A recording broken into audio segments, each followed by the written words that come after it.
So I want your opinion on these three things related to WrestleMania coming up.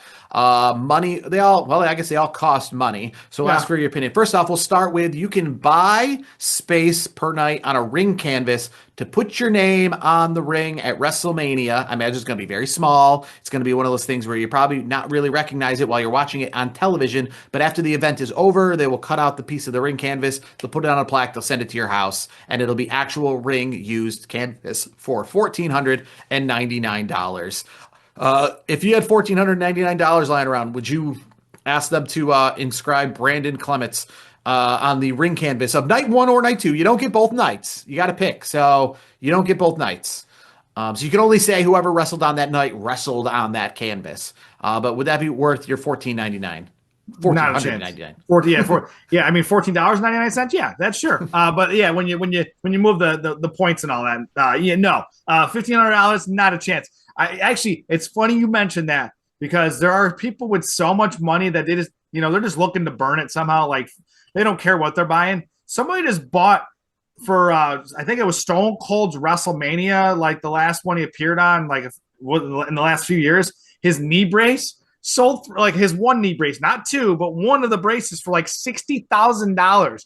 Did Wouldn't Logan that Paul be buy nice it? just to blow 60 grand and not even think about it? Yeah, that seems like something Logan Paul would buy. That seems like up his alley of things to Yeah, purchase. people. I mean, there's a market for it. So I mean, if they can sell it, they're going to sell it. So as somebody who I love capitalism. I love seeing entrepreneurs and ways to make money and things like that. If you can get somebody to buy it, by all means. But you're not getting your money out of me on for that. Not All happening. right. So how about this? Instead of $14.99, we'll jump up the price, but change the experience here. And it's already sold out. There was I think 12 total seats for sale. That's the exclusivity. A approximate 1 hour bus ride.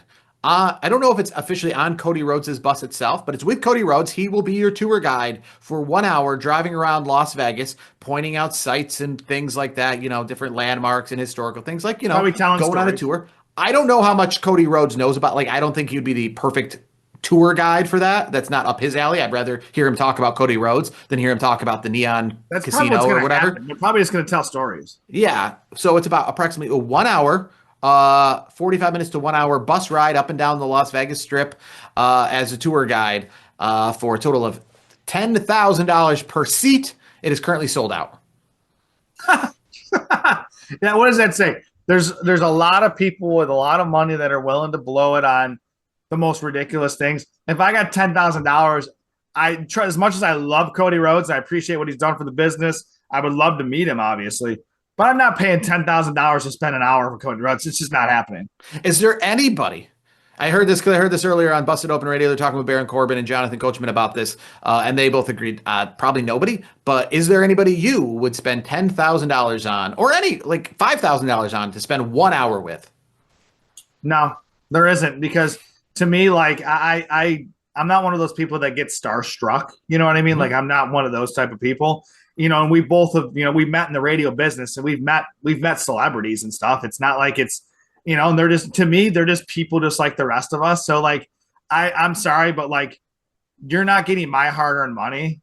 Like just cause you can, you ran a 40 time of like a 4.2 and you're one of the fastest people. Like that's cool, but you're still a human. So like, to me, I just don't get I don't get the itch for that. Like I would rather spend my money on something else. And here's the thing, the more money you spend, that still isn't going to separate it from being a professional transaction. Meaning that if you gave Cody Rhodes $500 or you gave him $10,000, he's still not going to look at you as a friend. You're not going on a personal trip. You guys aren't going to exchange phone numbers. You know what I mean? You're not going to go say, hey, this was great. I want to hang out with you next week. Want to meet me at my hotel room and we'll go out to dinner. Like that's not, this is still going to be a professional, I'm the celebrity, you can ask questions behind the glass kind of interaction. That's a one night only kind of thing, Yeah, it's just like, hey, nice to meet you. We'll take a picture and then don't DM me on Instagram. Don't try to get my phone number. We're not real friends like that. We're not doing that, but thanks for paying. Yeah, there's nobody out there that I could imagine that I would want to spend 1 hour with for that kind of money or anything like that. Like I said, too, it's like, 10,000, that's So not even counting crows? No? nobody. No, because again, nobody.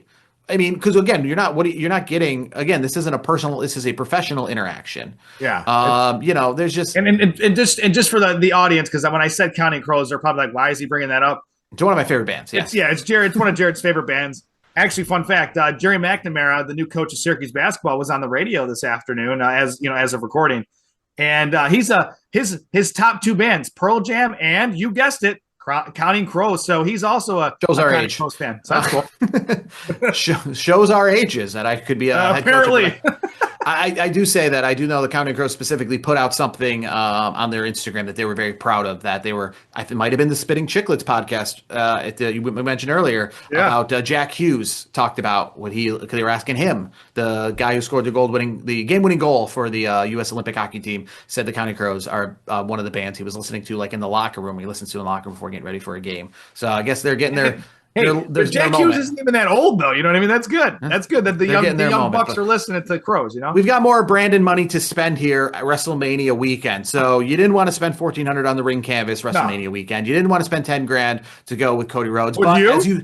Neither of those things. No, I would say the ring canvas would be more likely, not just because it's less money. That's a big selling point. But also you're going to go home with something. It's a little bit more of a keepsake. It's not just meeting. And again, no offense to Cody Rhodes, but you're not The Rock. You're not John Cena. You're not Hulk Hogan. You're not Stone Cold. You know what I mean? You're the current face of WWE, but I'm not gonna diss Cody Rhodes and say he's the Diesel of today. But I mean, you're a great wrestler. I mean, 10 years ago, you were still Cody Rhodes, but no one would pay 10 grand to do anything with you. You didn't get paid 10 grand to perform at Ring of Honor in front of 500 people. You know what I mean? Yeah. And it's great. You built yourself up. But as you were talking about, it's still people at the end of the day. Cody Rhodes, as popular as he is nowadays, is still the same person he was when he was with Ted DiBiase Jr. and Randy Orton as part of, Legacy on the pre-show of a pay-per-view that people who paid $40 to go sit and watch didn't even show up for sometimes. So it's still the same guy. You know what I mean? He's not being in his presence doesn't just currently because he's got a better persona. There's a name you just threw in there that I think we got to talk about. It's very newsworthy these days. Ted DiBiase Jr. was acquitted on all charges, by the way, for all the fraud and that whole scheme. I didn't read the documents, so I just saw the not guilty verdict on all counts. So he is a free man, and was he in jail? Well, I mean, he was facing like life in prison, pretty much. Like he had like multiple counts that were like 20, 30 years apiece, I think. So like if he was convicted on even one of them, his life is pretty much done. You know what I mean? But he was acquitted on all charges. I don't think he's not looking at anything else. It's done. Mm-hmm. And there's a rumored innuendo that maybe we see him at, you guessed it, WrestleMania coming up. I mean, do you buy or sell that? I imagine we probably won't see him at WrestleMania. Either. It'd be cool if they could somehow shoehorn him in somehow to be involved. I think it's too soon given the there's a lot of people that are not obviously they're upset that he didn't get any charges, and I'm not going down whether Vince McMahon might do it. People love these days. They talk negatively about the money machine that is TKO, and I love how everyone a lot of times talks in very high regard of Vince McMahon. Like Vince McMahon, he would have, because they talk about the whole thing how he charged tickets for families and things like that. But at the end of the day, Vince McMahon also was quite the capitalist in a lot of other ventures. And yes, back in the day, he charged lower ticket prices. I don't really necessarily put it past him that he wouldn't charge what TKO is doing nowadays if he knew he could do it. I'm not saying like morally he was just so upheld that he wouldn't. Like I'm not, and I think that Ted DiBiase coming back, because I mean, Mike Tyson, right? He was a big draw at WrestleMania. He was involved. There was rumors that I think they tried to get, I don't know what year it was for WrestleMania. It might have been WrestleMania 14. They were trying to get OJ Simpson involved at like WrestleMania like 96 when he was let off. So, if Vince McMahon was there, I mean, Ted DiBiase would be free game. In fact, maybe the controversy around it might make it a little more enticing for Vince McMahon to bring him in. You don't want to go down the controversy creates cash kind of thing with Eric Bischoff. So, I mean, don't get his wheels turning. Yeah, and talking about cash, obviously they announced just recently going into the WWE Hall of Fame. Another person brought in because of controversy to create cash, Dennis Rodman, and his stint with the NWO, right, was somebody who they didn't bring in, Well, they did end up bringing in Karl Malone and everybody else, but at the original time, bringing in Dennis Rodman was because he's the bad boy of the NBA, and to Yeah, continue he that was skipping persona. practice. He was skipping practice to hang out with NWO. Eh? I mean, how many people else? How many people would play with Michael Jordan on the same team as Michael Jordan and pretty much say, "Yeah, I'm not going to practice. I'm going to go do this wrestling thing." Like that's wild.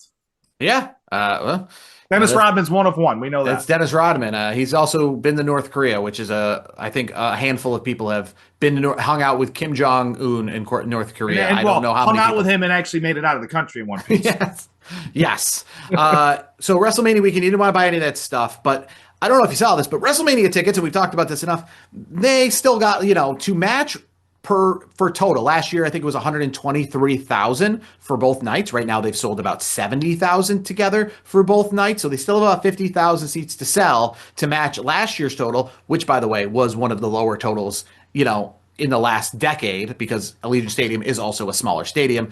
And put that in perspective, I think it was around 140,000 is what they got in Philly, and about 140,000 is what they got in SoFi Stadium. So 123 still technically a lower number, and they're still got 50,000 to go to get to that number. But they decided, despite the fact that they have lots of seats for sale, to add more seats for sale for WrestleMania. Now, last year we saw that WrestleMania was sold out, so they invited some of their special guests to be sitting on the stage at WrestleMania in that kind of showroom variety. Like I said, all those people I think were invited guests, were influencers and sponsors and all those kind of people. But this year they decided to put those seats for sale to the general public. So for about $690, you can buy per night. You can buy a ticket to go to WrestleMania and sit as part of the set.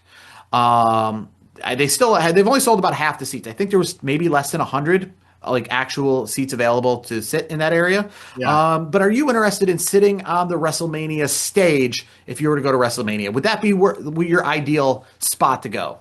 No. I mean, here's the thing. Not for me personally, because I'm very particular about like where I sit at venues and things like that. Like I want to be able to, quote unquote, get my money's worth, get a good vantage point, things like that. But again, the capitalist, the entrepreneur, like the creativity that it takes to be like, hey, why don't we build some seats into that set and make some money off of it? I think that's good on WWE for that. You're just not, again, you're not going to get my money for it. I would rather. So they must already know exactly what this set's going to be. I mean, I imagine they know anyway. It's only like 25 days out. But like, I just found it kind of strange that, when you have so many seats to still sell in this stadium, that you're going to like create more seats, meaning that you're going to take those people who had $600 and hadn't bought WrestleMania tickets yet to buy WrestleMania tickets, but not fill up the existing seats you need to be sold. Normally, you put extra seats on sale when you need more room and you have sold the previous seats. You add those. You don't, I know this a lot of times, like I think spring training baseball, right, just wrapping up. And a lot of times they had those, and minor league baseball teams do have those lawns in the outfield where you can get general admission standing only, get a lawn chair, get a blanket. You can watch the game from out there. But they wouldn't normally, specifically at spring training stadiums, I've noticed, put those seats on sale until the actual seats have been sold. And once those have been sold for $40 a piece, then they'll put the $10 general admission seats on sale, the standing room only, after the fact, once the $40 seats are all gone. I relate the seats on the set at WrestleMania to something that's actually something you're probably very familiar with in sports seating. Yeah.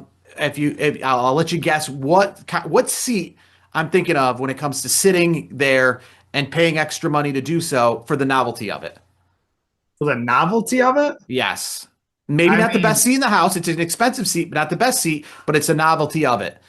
Well, I mean, what I've been seeing a lot of in the NFL is they're doing like luxury seats, but on the field. Okay.